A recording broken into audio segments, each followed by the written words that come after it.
Hey guys, it's Mo with Mujuk, and I hope everybody's having a fantastic day. And in today's video, we're going to talk about four vocabularies.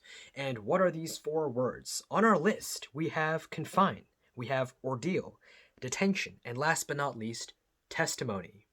Alright, and before we get this video started, I have a quick reminder for everybody, or an order from the gods above us. Teacher Terry, Dr. Cho. What are these? What is this reminder? What are these orders? It is to watch this video, watch these videos on our YouTube channel constantly, because to become a voca master or a sophisticated speaker, you must always have these vocabularies constantly swimming in your brain. Because to make the word your own, you must constantly be thinking about it and absorbing what I'm saying. All right, so let's begin. The first word on our list is confine. What does confine mean? It means to restrict or be restricted from doing something within a certain amount of time or space. If I give an example sentence with space, the naughty girl was confined to her room because of her misbehavior. So what does this mean? This means that the little girl, she was not allowed to leave her room because she was being a very, very bad girl. So her parents stopped her. A sentence that uses confine as an example of time can be, the man, no matter how hard he tried to let go of his dark past, was still confined in his traumatic memories of his crazy childhood. So what does this mean? It means that no matter how hard the man tried, he could not let go of his past, and he was dwelling on it, meaning he could not break free of his chains. All right, moving on. So the next word on our list is detention, and detention is very, very closely related to the word confine. They are almost synonyms. So confine means to be entrapped in a certain space or time. And detention can be the same, but 95% of the time it is used in the education system. And what do I mean by that?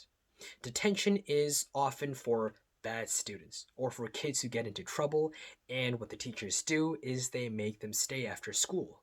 This period of time is called detention. Detention. If I give an example sentence of Mo, during his middle school years was put in detention for the Mo during his middle school years was put in detention after he sprayed his school with a fire extinguisher. True story or not? I don't know. I'll leave that up to you. All right. So detention, confine, very closely related. Number 3 on the list, we have ordeal. And this is a word that should resonate with one specific student at Mujuk School. You know who you are. So, ordeal, it means to go through a extremely painful or terrible experience. So, ordeal is often used when referring to people who are trying to achieve a greater goal. The word itself means to go through pain, but ordeal when related to people doing things is often a period where you have to sacrifice something in order to achieve something great. For example, many students at Mujuk School, they are going through ordeals to become the most successful, greatest, richest people on planet Earth. Or if we turn to religion, in ancient times, many Buddhists or many of these religious folk, they turned to self-torture, or they had to go through these certain ordeals because they thought if their body didn't experience pain, or if their soul didn't go through any ordeals, they wouldn't be able to reach enlightenment. That is why when you see many Buddhists in ancient times, they often starve themselves, or they sometimes cut themselves, or they eat their own urine, or they stab their eyes. So this can be considered an ordeal. And the last word on our list, we have testimony. So, testimony is an official statement that is more often than not used in court. So, testimony.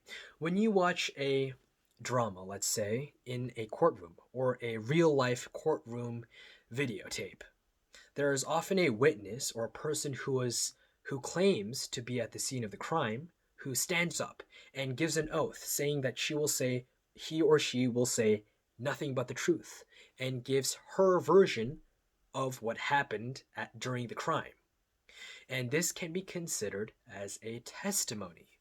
So, for example, the woman, let's call her Sarah. Sarah was at the scene of the crime, and when she was told to stand up in court and give her statement, her testimony was that she saw such and such stabbing this innocent dog with a knife.